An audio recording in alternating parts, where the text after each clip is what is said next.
Bien le bonsoir à toutes et à tous les amis, c'est Cryptéo, on se retrouve comme d'habitude pour faire le point sur les news macro, éco, crypto, marché. Et comme par hasard, je vous l'ai dit lundi, dans la vidéo que j'ai tournée lundi, parce que là je vous le tourne vendredi 21 juin pour tous ceux qui regardent les vidéos sur YouTube en décalé, que les prédictions étaient plutôt au vert et que je vous avais annoncé que normalement on devrait plutôt avoir une semaine rouge par rapport à ce qui se passe sur la macroéconomie, sur l'économie, etc. Si vous voulez vérifier, allez regarder la vidéo de lundi. En attendant, effectivement, c'est une vraie belle semaine rouge qu'on a eue, enfin belle ou une catastrophe comme vous ne savez pas comment vous le voyez. Et je vais t'expliquer de nouveau tout ce qui se passe actuellement donc dans l'écosystème crypto, dans l'écosystème macro également, et on va regarder comme d'habitude un point sur le marché à la fin de la vidéo, donc reste bien connecté jusque là. Lâche un like si tu souhaites participer à la progression de notre projet, c'est gratuit, ça fait énormément de plaisir, surtout en ce moment où les cryptos chutent et du coup l'intérêt pour l'écosystème crypto chute alors que c'est toujours l'avenir en termes d'utilisation, etc. Si vous voulez discuter, savoir un petit peu comment ça fonctionne, etc., vous êtes au meilleur endroit, donc abonnez-vous si ce n'est pas le cas. Posez-moi vos questions en commentaire, je regarderai tout ça comme d'habitude. Trêve de bavardage, jingle, laissons place à la vidéo. Donc oui, il y a du rouge partout forcément, et quand tu le vois sur le 5 minutes, on est arrivé presque sur la borne justement de mon point bas, de mon range que je vous ai déjà expliqué plusieurs fois. Donc on est quasiment allé le toucher cet après-midi. Je m'attends quand même à ce qu'il soit touché directement avant d'avoir potentiellement un petit rebond. En tout cas, ce soir va être à surveiller de très près en ce qui concerne les marchés, mais on a un beau rouge et c'est quand même assez inquiétant sur certains points d'altcoin, du moins sur le court terme, mais sur le long terme c'est exceptionnel. Je tiens à répéter et réitérer ce que je vous ai déjà dit, ça n'est que de très bons signes pour l'avenir et tout ce qui va se passer normalement fin de cette année. Comme je vous l'ai expliqué au début de l'année, quand on a commencé à remonter un petit peu, je vous ai dit de pas paniquer parce que c'est pas encore le bull run, que ce qui se passe actuellement, c'est bien évidemment pas le bull run. On est dans un bull market, fallait pas être complètement débile, bien évidemment, pas un bull run. Et justement, tout ce qui se passe est pour l'instant parfaitement bien. Je m'explique tout à l'heure. En attendant, on se base donc sur les news qui sont tombées ces derniers jours. La volatilité de Bitcoin diminue à long terme. Est-ce que c'est prêt pour devenir une réelle monnaie, entre guillemets, ou une monnaie stable? Alors j'ai envie de te dire non, hein, je réponds directement à la question, ça n'est pas encore prêt pour être une monnaie et ça ne le sera peut-être... Enfin, je rembobine, c'est une monnaie. Voilà, Bitcoin c'est une monnaie, là-dessus pif paf pouf. Mais est-ce que c'est une monnaie qui sera capable d'être utilisée tous les jours par les 8, 9, 10 milliards de personnes? On n'en a pas encore la réponse et j'ai envie de te dire que ça n'est pas possible pour l'instant à cause de la scalabilité qu'il y a sur Bitcoin. Et j'ai même envie de te dire que est-ce que c'est réellement l'intérêt de Bitcoin d'être en utilisation, en paiement jour le jour? Je ne sais pas, d'accord? Pour l'instant, du coup, en tout cas, c'est plutôt une valeur refuge, le Bitcoin, donc ça c'est reconnu, une monnaie de valeur refuge, comme l'a été l'or pendant un certain temps. Donc c'est une monnaie, Madame Lagarde qui comprend rien à la crypto-monnaie, c'est une monnaie. Voilà, ça coche toutes les cases. Si tu n'es pas d'accord avec ça, explique-moi dans l'espace commentaire pourquoi tu penses que ça n'est pas une monnaie. Et si tu es d'accord, lâche-moi un super like comme ça en expliquant dans les commentaires. Tu mets un gros like comme ça en disant c'est une monnaie parce que c'est l'avenir. Bref. Vraiment beaucoup d'explications ce qui se passe sur l'écosystème Bitcoin. Tu vas voir qu'il y a encore plusieurs points qui ont été faits de la part de beaucoup d'analystes sur la partie Bitcoin. Je vais revenir dessus tout à l'heure. On continue avec Bitcoin qui prédisent Bitcoin à 200 000. Tu vois, il y en a beaucoup qui veulent avoir des prédictions, etc. Alors moi, j'aime pas du tout le terme de prédiction parce qu'une prédiction, ça ne veut rien dire. On n'a pas de Madame Irma, bien évidemment. Par contre, ce qui peut être intéressant, c'est une analyse, d'accord? Une analyse fondamentale, une analyse technique, les deux combinés, une analyse macroéconomique. C'est exactement ce qu'on vous propose chez Blockchain Capital. Donc soyez abonnés si ce n'est pas encore le cas. En tout cas, sachez que mon associé qui est donc le directeur et qui s'occupe de toute la partie trading chez Blockchain Capital vous propose tous les jours, surtout pour ceux qui sont premium, donc devenez premium si ça vous intéresse, des analyses très techniques, donc sur la partie de marché et également sur l'économie. c'est son métier, il est très très bon pour pouvoir faire ça. Et moi, sur ma partie, je vous propose plutôt une vision sur la macroéconomie, sur l'utilisation de certaines cryptos, etc. Et parce que moi, je suis analyste financier de métier de base. Bref, donc tout ça pour vous dire que oui, le Bitcoin peut aller à 200 000, mais c'est pas par rapport à une prédiction de Madame Irma, c'est quand tu regardes les données chiffrées. Donc si vous voulez pouvoir avoir des détails beaucoup plus en détail de tout ce que je vous explique là-dessus, les premiums ont eu des cours depuis novembre 2023 et vous avez, si vous rentrez en premium aujourd'hui, accès à tous ces cours là, donc en rétroactif, qui sont exceptionnels et qui sont indispensables à comprendre. Donc je vous ai commencé à vous faire des cours en novembre-décembre qui font l'analyse du marché pour le prochain bull run fin 2024-2025. Donc c'est très important et je réitère un petit peu la félicitation à tous ceux qui sont premium. Bref, donc tous ceux qui sont premium, vous reconnaîtrez, vous savez que donc le palier des 200 000, on l'a mis dedans. Alors c'est pas 200 000 pile, d'accord, il y a d'autres paliers avant, mais c'est une possibilité par rapport aux chiffres qu'on a et l'étude qu'on a, bien évidemment. Je veux revenir rapidement sur Binance parce que Binance, il y a beaucoup de rebondissements qui se passent actuellement avec l'affaire donc des BNB détenus par CZ, etc. qui ne peut bien évidemment pas se défendre parce qu'il est en prison actuellement. En tout cas, ils ont essayé de contrer un petit peu cette affaire-là, mais tu vas voir que ça n'a pas beaucoup bougé de toute façon sur le prix. On va regarder ça tout à l'heure. En tout cas, ils ont lancé le Hodler Airdrop to BNB Holder. Donc c'est assez... Voilà, ils continuent de supporter à fond le BNB avec des solutions. Voilà, si tu prends tes BNB, tu les gardes, bah, tu vas avoir de l'airdrop encore plus, plutôt que d'avoir du stacking, etc. Donc c'est l'annonce officielle qui a été faite sur le site de Binance. Donc je pense que vous avez reçu comme moi le mail ou pas, mais en tout cas vous pouvez regarder un petit peu de plus près comment ça fonctionne, à quoi ça sert et qu'est-ce que ça peut vous apporter. En tout cas c'est toujours quelque chose qui est très très important, je pense, à regarder.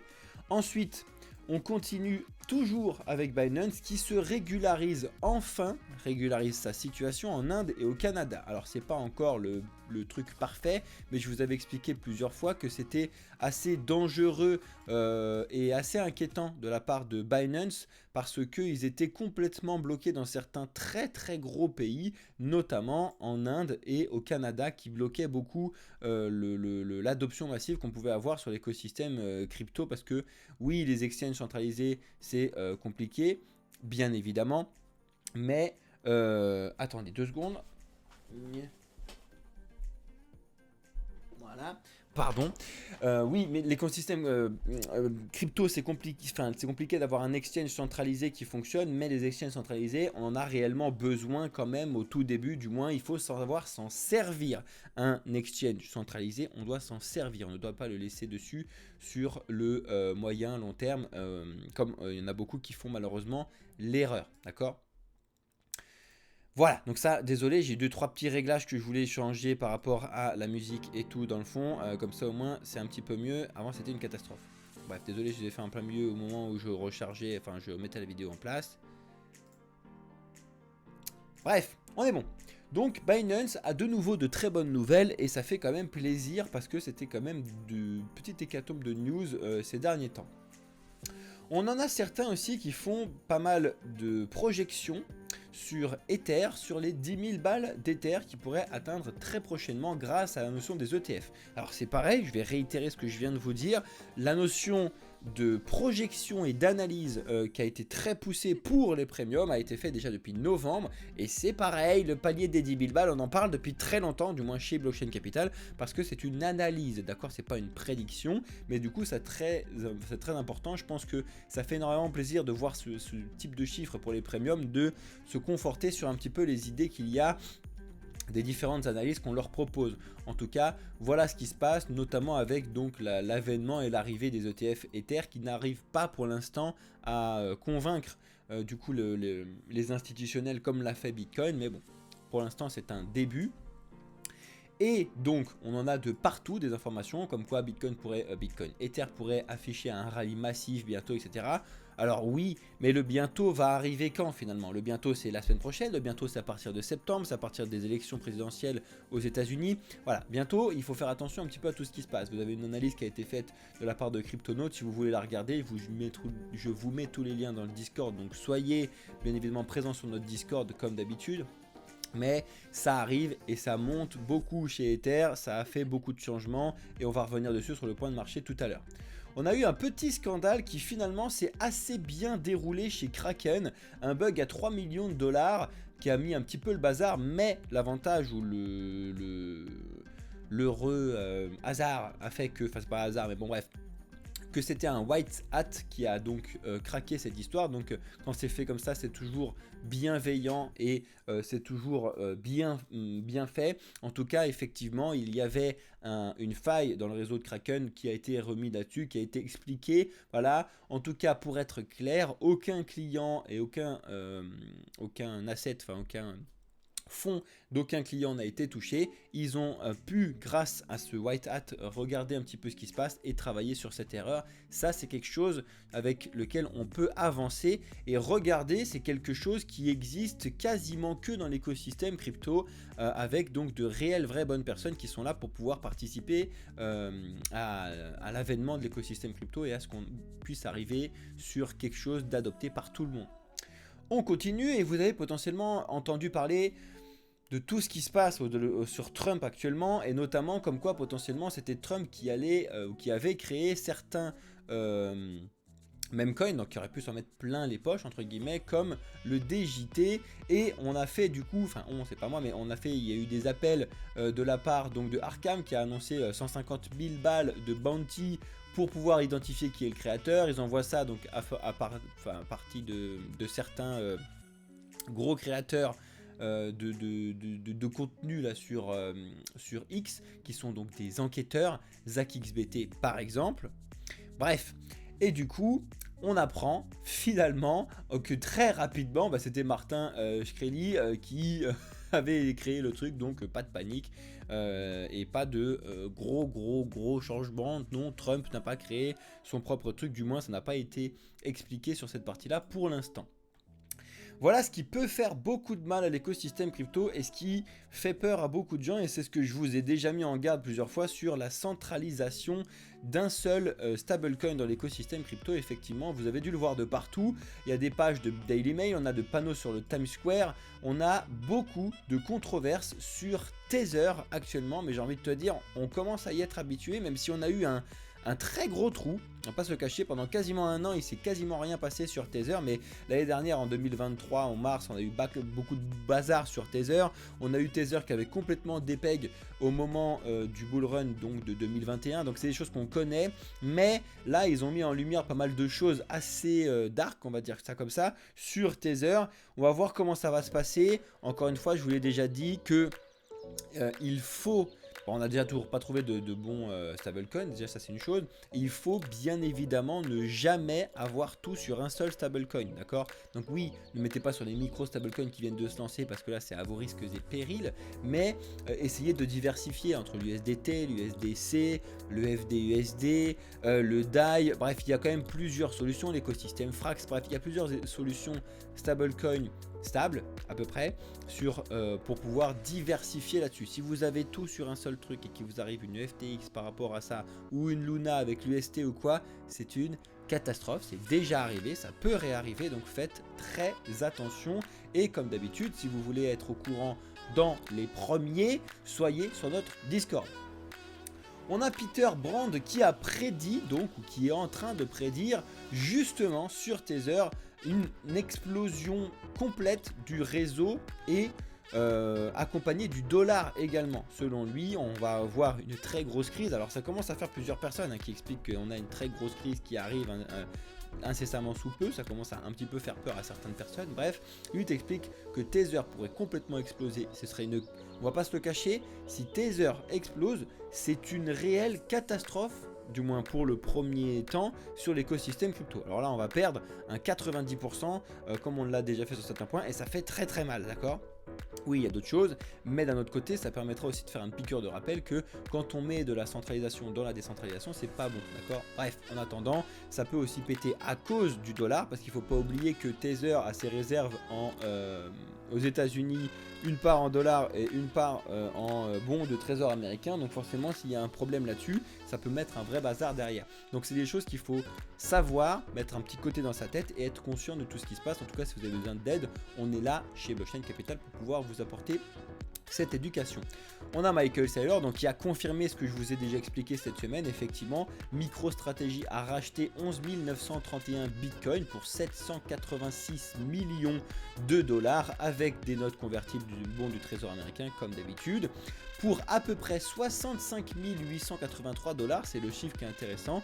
Et du coup, au moment où il a mis ce truc là, il détenait du coup 226 331 bitcoins avec le prix moyen de 36 798 dollars par bitcoin. Donc je vous l'ai déjà expliqué, effectivement, il peut se permettre de pouvoir racheter du bitcoin sur des points bas entre guillemets, parce que de toute façon il en avait acheté il y a très longtemps et que même s'il achète entre guillemets haut maintenant par rapport à ses premiers pas, il est toujours avec un prix de bitcoin moyen très bas par rapport à ce qu'on a actuellement. Mais il faut pas oublier que c'est pas impossible qu'on descende en dessous de ces 36 000 dollars si on a une catastrophe. Je vous l'ai déjà expliqué, je vous ai identifié les paliers notamment de 22 000 dollars qui peuvent être à vérifier. Il y a 27 000 également aussi. On regardera tout ça et je vous ferai un petit piqûre de rappel sur l'espace marché juste après. Bien évidemment, à côté de ça, on a d'autres baleines qui achètent, qui vendent pour 1,2 milliard de bitcoin et d'autres qui achètent pour 400 millions de bitcoin. Découvrez un petit peu les adresses qu'il faut suivre. On a du CryptoQuant qui fait son travail sur l'enquête directement sur la blockchain. Malheureusement, si vous voulez avoir du CryptoQuant complet, c'est payant. Ce système-là, si vous voulez avoir les données vraiment en temps réel directement et pas avoir un décalage, malheureusement, de 3 mois, je crois, il faut payer. Bref, en attendant, si vous voulez avoir les bonnes informations, encore une fois, like, abonne-toi et bienvenue dans le futur. Layer 0. C'est une catastrophe. Voilà, je vais pas vous le cacher. Je m'attendais à une vraie bonne lancée du projet intéressant Layer 0.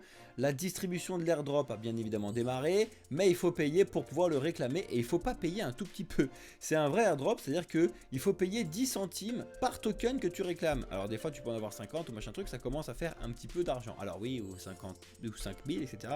Donc c'est un don directement à l'écosystème et il y a du coup beaucoup de controverses sur le projet et je crois que je l'ai gardé ici. Layer 0 a pris très cher dès le début. Alors oui, tu as toujours cette super mèche parce que oui, effectivement, c'est quand même, entre guillemets, ça vaut toujours le coup par rapport au prix de tout du début du machin truc. Bref, mais ce que je veux vous expliquer, c'est que dès le plus haut qu'on a eu, les 5,60 et maintenant le prix qu'on a, on a dévissé de quasiment 46%. Ça fait mal en quelques, j'ai envie de dire heures, hein, on n'est pas sur du jour là. Mais donc regarde, si tu prends par exemple même un point à peu près stable qu'on a eu ici, on est à moins 27%, d'accord, sur 24 heures à peu près. C'est une catastrophe, on va pas se le cacher, c'est une ratade complète d'entrée en marché, hein. Donc on en a déjà bien évidemment vu d'autres, hein. Il faut s'y attendre, à chaque fois les gens ils vendent, quand ils ont récupéré, mais là ça fait exceptionnellement mal, on va pas se le cacher. Si vous voulez avoir un petit peu les trends de la finance décentralisée, vous savez que vous avez CoinGecko qui fait ce type d'analyse là assez souvent. Ils mettent ça dans la partie guide, voilà, je vous le montre rapidement, il y en a plusieurs, il y a plusieurs choses. En tout cas, ils te font des trends pour 2024 sur la partie DeFi. C'est un excellent article, je pense que vous pouvez le lire. Oui, c'est de l'anglais comme d'habitude, mais bon, maintenant avec du chat GPT partout, vous pouvez traduire très rapidement, pardon. Donc ils te font le point sur les airdrops, sur les protocoles de liquid stacking, sur les bridges, très important, sur les RWA, les nouveaux layers de Bitcoin et les différentes prédictions de marché qu'il y a avec un rapide résumé. Donc, c'est très important. Ils ont pris Polymarket, je crois, dessus. Je regarde, j'ai pas vu le truc de Polymarket, juste je veux voir ce qu'ils disent dessus. Bref, donc c'est très important de regarder ce type d'article là. Oui, ça prend un petit peu de temps. Oui, il faut pas forcément le faire tous les jours si vous avez pété un câble. En tout cas, si vous voulez avoir de très bons résumés, encore une fois, abonne-toi à Blockchain Capital. Satoshi avait tort, le Bitcoin n'est pas la révolution que j'attendais, c'est encore mieux. C'est encore mieux. Regardez un petit peu les études qui sont faites actuellement sur notamment la consommation de Bitcoin et j'ai envie de vous montrer rapidement ce graphique là qui est selon moi quelque chose assez intéressant. Donc c'est la partie de green qui est développée par Bitcoin. Vous voyez que tous les actuels secteurs que vous connaissez, donc le banque, l'industrie, l'agriculture, l'or, le métal, etc. En termes de développement sur donc la partie green, vous vous rendez compte qu'on a une progression qui est éclatée, hein, vraiment très mauvaise, avec donc un point green qui est très mauvais, surtout sur l'or, hein, comme d'habitude, hein, mais Bitcoin monte très rapidement comparé aux autres, et il est au-dessus des 50, même sur certains points au-dessus des 60% avec de l'énergie verte. Il y a beaucoup de projets, comme notamment celui-ci, qui est du coup 11 000 résidents en Finlande peuvent se faire chauffer directement grâce à la technologie Bitcoin, avec donc le chauffage qui est émis directement avec cette partie là. Quand on vous dit que Bitcoin est exceptionnel sur tous les points, c'est pas une blague, il y a plusieurs études qui le prouvent. Donc tu peux maintenant et encore tout le temps contrer ton oncle quand il dit de la merde à tes repas de famille. On a DYDX qui a fait sa V5, qui a mis à jour sa V5. Donc si tu veux regarder un petit peu ce qui se passe là-dessus, voilà, DYDX, pour ceux qui ne savent pas, ça fait partie des très peu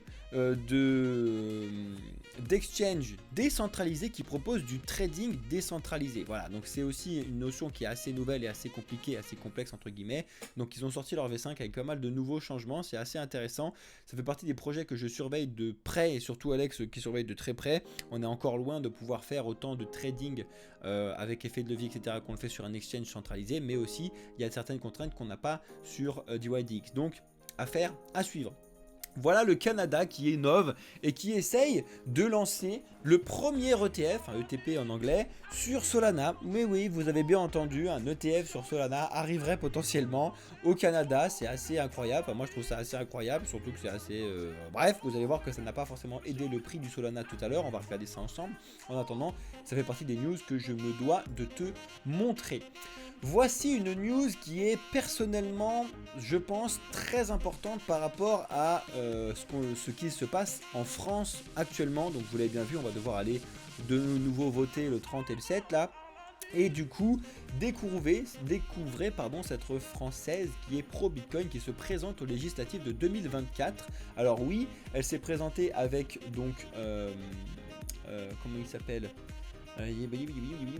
Avec Nicolas Cantou, donc c'est Aurore Galves, donc qui est une professeure dans une école de commerce de 33 ans. Elle a décidé de se présenter et de faire un petit peu bouger, du moins les discussions Bitcoin dans la politique en France. Voilà quelque chose qui est très bien et qui se continue de se faire. Après, je ne connais pas plus que ça cette personne, je ne suis pas allé chercher plus loin si son truc était intéressant ou pas au cas où qu'est-ce, mais déjà c'est de base intéressant d'essayer d'amener dans les décisions politiques quelque chose qui est décentralisé. C'est très difficile, mais c'est quelque chose qui arrive et ils ne doivent pas ou ne peuvent pas tourner le dos à cette technologie de toute façon parce que c'est trop tard. Voilà.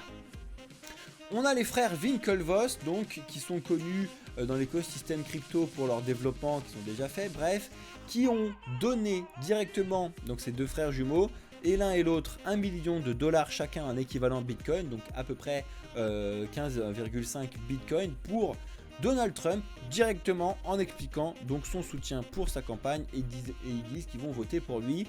Voilà. Donc ça bouge beaucoup. Je vous l'ai déjà dit, je vous le répète, tout ce qui va se passer en termes de présidentielle aux États-Unis, que vous soyez pour, contre, n'importe qui, on s'en fout. De toute façon, vous pouvez pas voter vous. Donc on va être spectateur de ce qui se passe.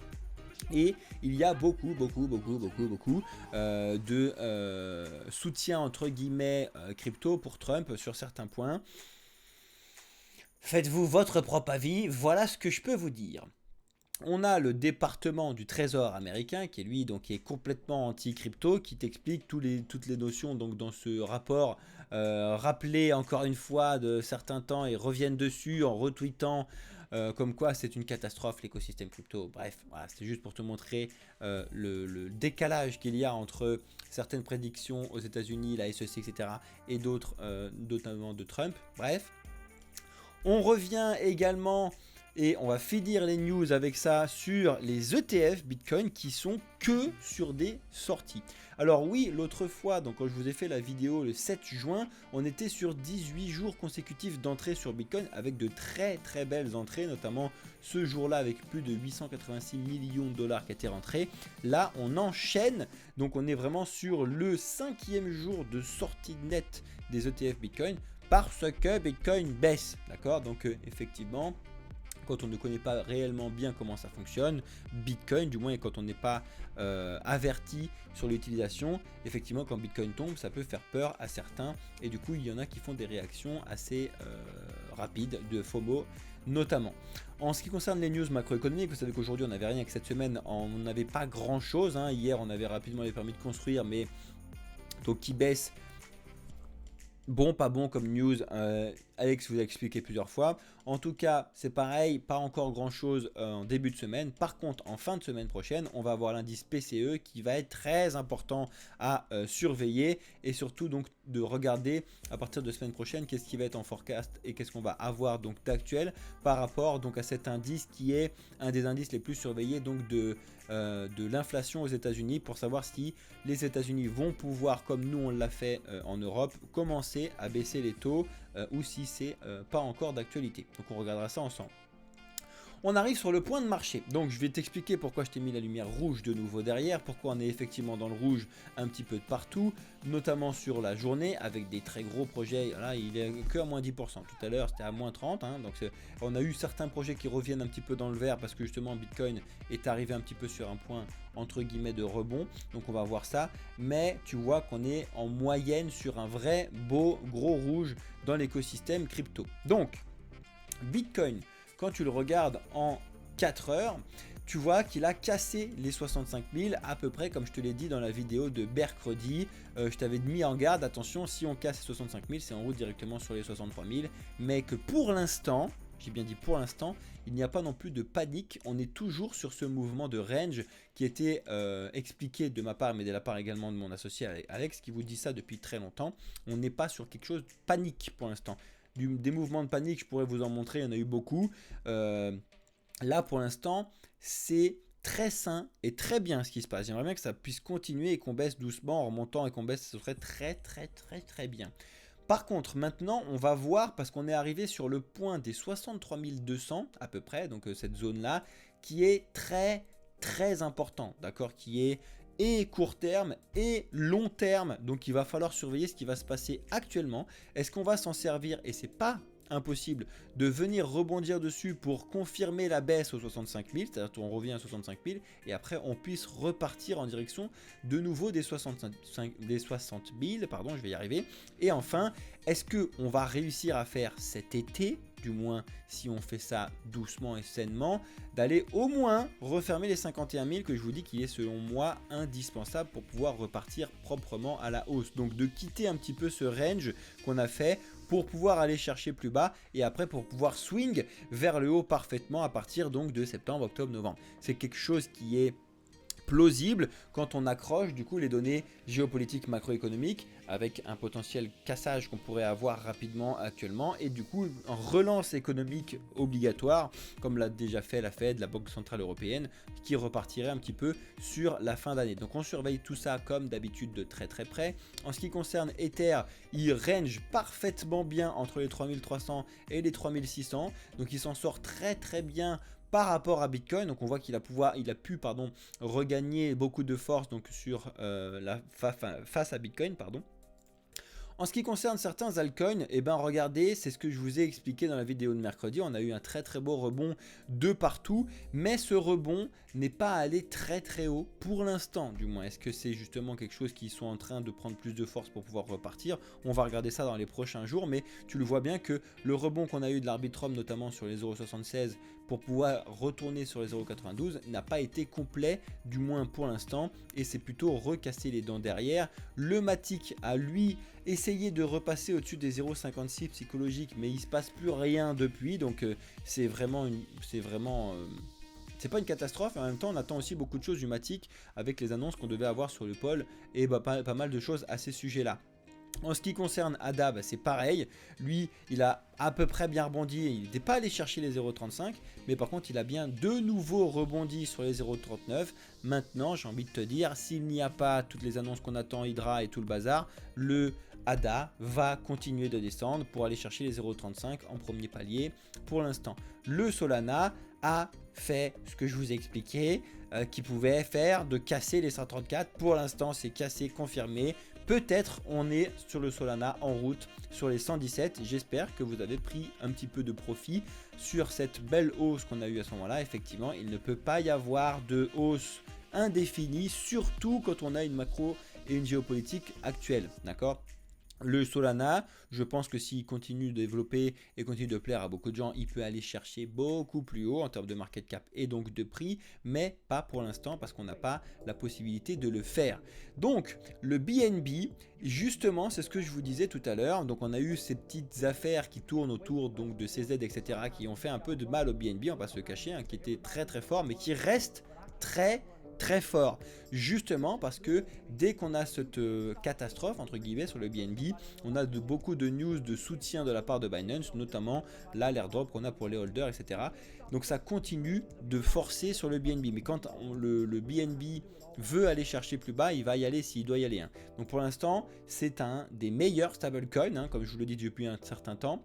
On va voir combien de temps il arrive à tenir les 584 qui ont déjà 2 fois essayé d'être cassés à la baisse. Est-ce qu'on va pouvoir repartir en route vers les 630 ce week-end, la semaine prochaine? On va regarder ça ensemble. Ou est-ce que plutôt on est reparti vers le psychologique des 500 balles?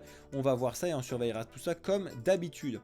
Avalanche, c'est pareil, donc on a eu ce petit rebond qui a très bien fonctionné et qui est reparti sur les 27. Malheureusement, pour l'instant, on n'a pas eu la force de pouvoir repartir sur les 31 et c'est pas très joli. Plutôt l'impression qu'on est en train de mettre en place une réelle baisse à peu près solide moyen terme pour retrouver les 21 et c'est assez inquiétant. Le DOT, c'est pareil, il est en train de s'écraser sur les 5,6, à voir si il arrive à s'en sortir et à utiliser ce rebond potentiel pour repartir. En tout cas, c'est maintenant que ça se joue. Donc si on repart, on peut aller sur le 6,4, sinon bah, c'est direction les 5 psychologiques. Atom, lui, a très bien rebondi sur les 6,3 comme je vous l'ai expliqué mercredi, d'accord. Et là, il s'est écrasé sur une zone court terme que je vous ai pas mis pour vous passer un petit peu trop de détails sur cette partie-là, mais qui est aux alentours des 6,9, 7,1, d'accord, qu'il faut surveiller.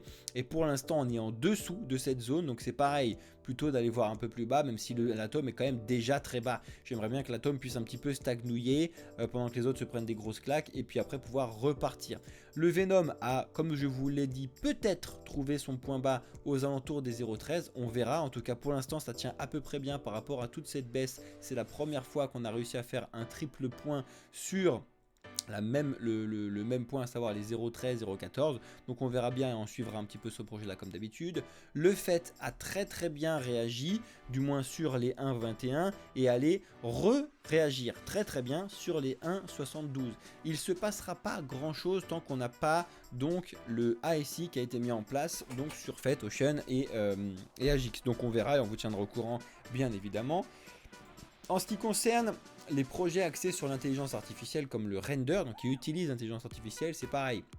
On voit un petit peu d'essoufflement et notamment ce que je vous montre pas souvent, mais là on le voit bien, un essoufflement sur les volumes. Donc ce que vous voyez en dessous, beaucoup de volume. Et là on voit qu'on se tasse beaucoup sur les volumes, donc forcément ça baisse carrément. Hop, j'ai perdu mon truc. Très bien. Donc on va voir, mais en tout cas pour l'instant ça range assez bien entre les 8 et les 7 comme on l'avait déjà fait ici. À voir si on va pouvoir refaire la même chose que ce qu'on a fait début mai, à savoir repartir à la hausse comme on l'a fait avec les news qui tournent autour d'NVIDIA et tout. On verra bien. Le Flux, qui est un de mes projets entre guillemets préférés, hein, je mets ça comme ça parce que c'est le projet qui m'intéresse, hein, donc de Proof of Useful Work. Encore une fois, c'est un pari, je le répète, hein, pour tous ceux qui croient que c'est un conseil, c'est pas un conseil, c'est un pari sur l'avenir, savoir si le Proof of Useful Work fonctionne et donne un petit peu l'exemple de ce qu'on peut faire avec un vrai très bon minage, ça pourrait exploser à la hausse, mais vraiment exploser complètement. Mais alors quand je vous dis complètement, c'est complètement, parce que ce serait quelque chose dont on a réellement besoin. Pour l'instant, ça se fait attendre un peu trop selon les utilisateurs de Flux, c'est pour ça que ça baisse, et ça baisse malheureusement beaucoup. On n'est pas encore allé chercher les 0,5 psychologiques, mais on pourrait potentiellement aller plus bas.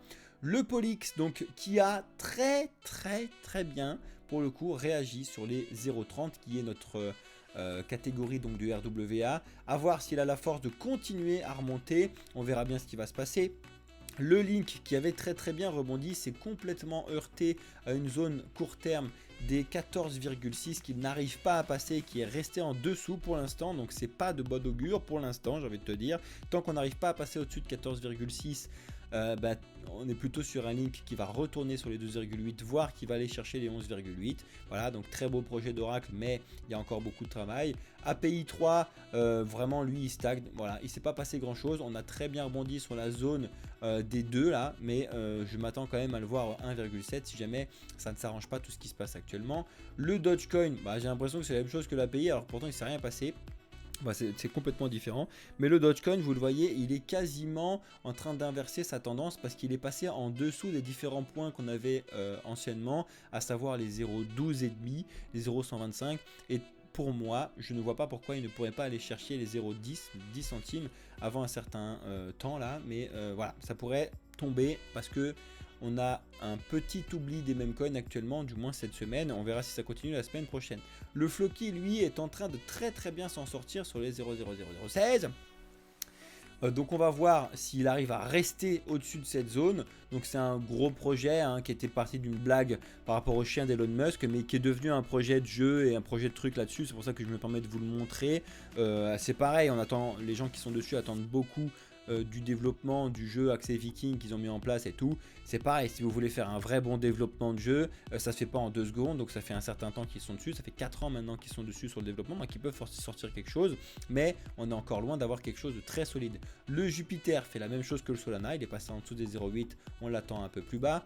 EtherFi fait la même chose du coup pour le coup que Ethereum, donc s'en sort à peu près bien. ENA malheureusement décroche complet et continue de décrocher, et là malheureusement comme c'est un token qui est assez récent, il n'y a pas beaucoup de données techniques, donc on peut se référer notamment à la market cap et un petit peu à la supply de tout ce qui se passe. C'est pour ça que ENA va plus bas actuellement. Le Kaspa s'en sortait très bien, il est malheureusement en dessous donc des 0,14,8 que je vous ai mis, enfin les 0,148, on va faire comme ça va. Pour l'instant j'aimerais bien qu'il reste entre 0,331 entre 0,131 et 0,148, ce serait bien que ça reste là-dedans pour pouvoir vachement bien repartir. En tout cas, le Kaspa a montré sa solidité pendant très longtemps comparé à du bear market, etc.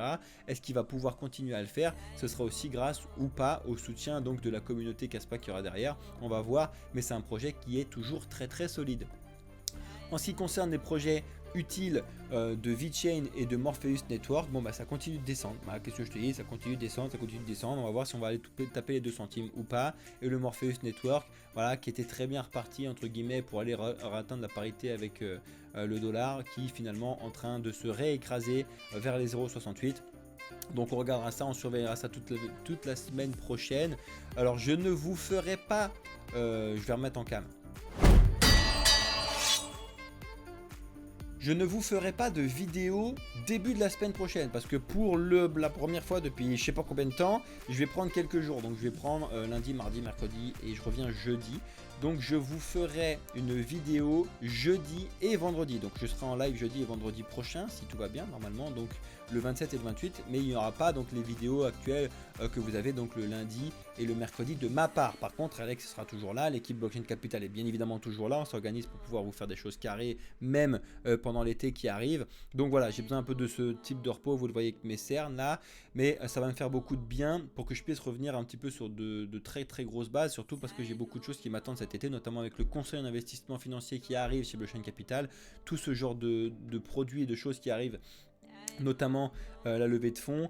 Donc continuez un petit peu de nous soutenir là-dessus. Merci à toutes et à tous ceux qui ont regardé la vidéo jusque là. J'espère que vous avez pris le temps de lâcher un like, un commentaire et de commenter les commentaires des autres. C'est quelque chose qui nous soutient énormément, surtout actuellement comme le Bitcoin baisse. Il y a beaucoup moins de gens qui regardent les vidéos crypto en général. En tout cas, merci de votre soutien. Je vous laisse là tous ceux qui sont sur YouTube. Je vais rester rapidement avec ceux qui sont sur TikTok et sur Twitch, voir si ils ont des questions.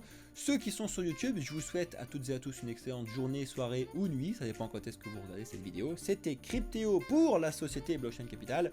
Ciao à tous ceux de YouTube.